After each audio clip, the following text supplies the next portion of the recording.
everybody to gather here now. As everybody said, my name is Danuza Aquino. First, I want to thank every single one of you for coming here. I know today's Father's Day, so I really appreciate it. What is the name of the book, Alexander? Manners for Kids. Say again. Manners for Kids. And what is the book about? Teach kids how to have manners. Yes, good.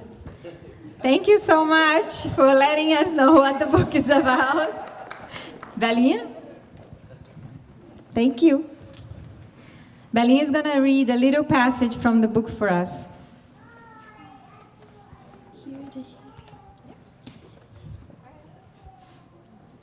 When we play, we talk softly and nicely. We do not scream and yell.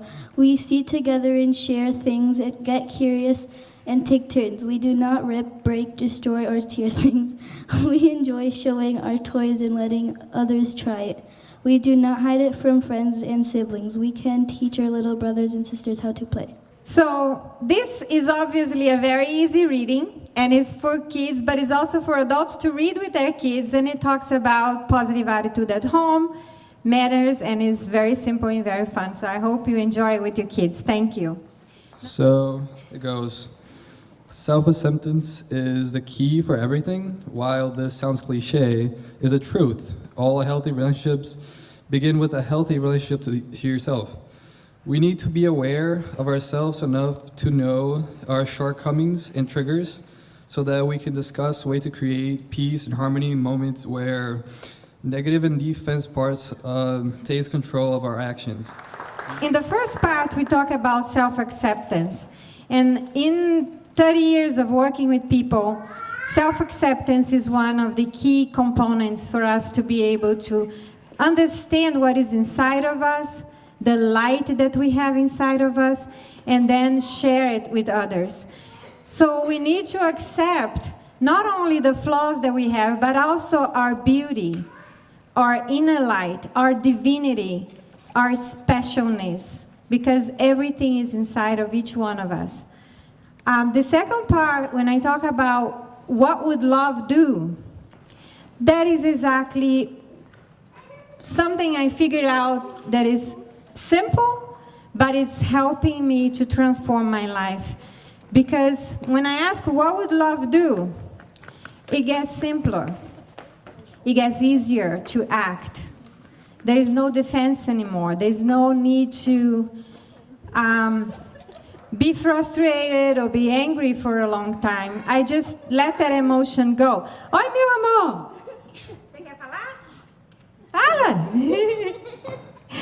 So what would love do if my son steps into stage in the middle of my talk? Love includes him, right? Includes him in the situation. So all the time, we have the opportunity to ask this question, what would love do? What would love do right now that we are here together and some of us don't know each other, never seen each other before? What would love do? Interact, talk to one another, look at each other. These are incredible human beings sitting next to you, behind you, in front of you. All of us, we are special, we are unique, we are divine. We have something to offer from inside of ourselves, to others, and to the world. So this book, Healing Our Homes, is all about healing. It's all about healing all aspects of ourselves, everything, starting from our homes, the physical space. Even if you're homeless, you have some place where you lie, where you go, where you put your stuff. So that place needs to be sacred, needs to have an energy that is your energy. It needs to fulfill you and nurture you. So go through your house and look at what is there. What are the items that you are carrying? What are the things that are happening around your physical environment? And maybe it's time to clean, declutter, give away, recycle, and then really ask if those things are serving a purpose of love, are serving a purpose of nurturance, comfort, safety, and if not, either don't purchase it, don't consume unnecessarily, or give it to others who don't have enough. So the second part of the book talks about childhood. And for that, I need my cousins to help me, Lou and Tata here. So imagine a little kid like Arthur or all the kids that are running around here. And when they are born, they have a brain. And their brain looks more or less like this. I'm going to do a metaphor, okay? It's kind of innocent and clean and, you know, there's no much pollution in there, right?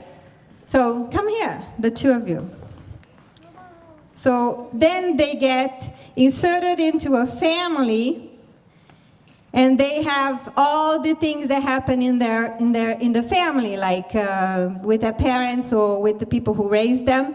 So they absorb what they see, what they hear, what they taste, the experiences that they have in the home.